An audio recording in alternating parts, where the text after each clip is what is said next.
En Haute-Savoie, il n'y a plus de conseillers ou de conseillères départementales de gauche. C'est un grand succès pour l'UMP et l'UDI. D'abord pour l'UMP, qui est le parti politique qui détient le plus grand nombre de conseillers et de conseillères départementales, mais aussi pour l'UDI, avec qui nous étions alliés, parce que c'est une exigence maintenant que nous sommes dans un système tripartite avec les gauches, avec le Front National, et donc il faut que la droite et le centre soient unis. Et aujourd'hui, c'est ce succès que nous enregistrons ce soir. Un mot sur le troisième tour qui va se passer jeudi prochain. Vous avez déjà votre stratégie pour l'élection du nouveau président?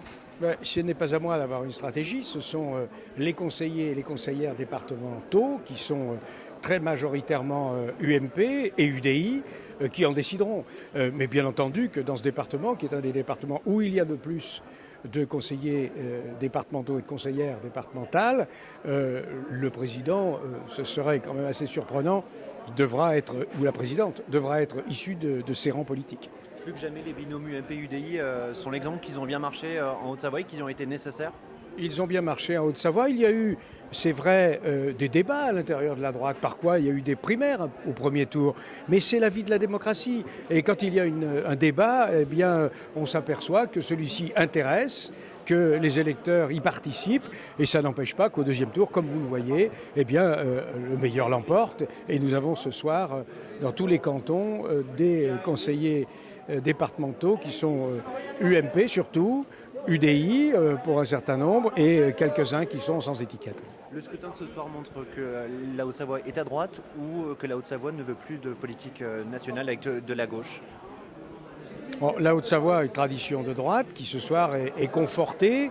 Ce que nous avons entendu pendant la campagne, c'est quand même un grand désappointement des Français, des Haut-Savoyards, qui sont inquiets de leur avenir, ce qui explique le score très mauvais de la gauche, mais également une inquiétude dans les propositions que la droite doit à son tour maintenant formuler clairement pour que ces propositions incarnent l'espérance pour l'avenir.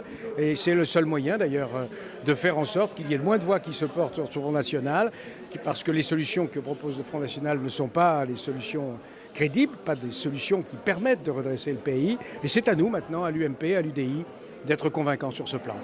Un seul de votre député n'a pas été élu ce soir. Quelle est votre réaction? Il y avait sur le canton de Faverges 2 UMP et un UDI. Ils se sont mis d'accord sur un duo, sur un binôme, qui est le binôme Jean-Paul Amodry UDI, Sylviane Ray UMP. Et ce sont eux ce soir qui l'emportent très largement.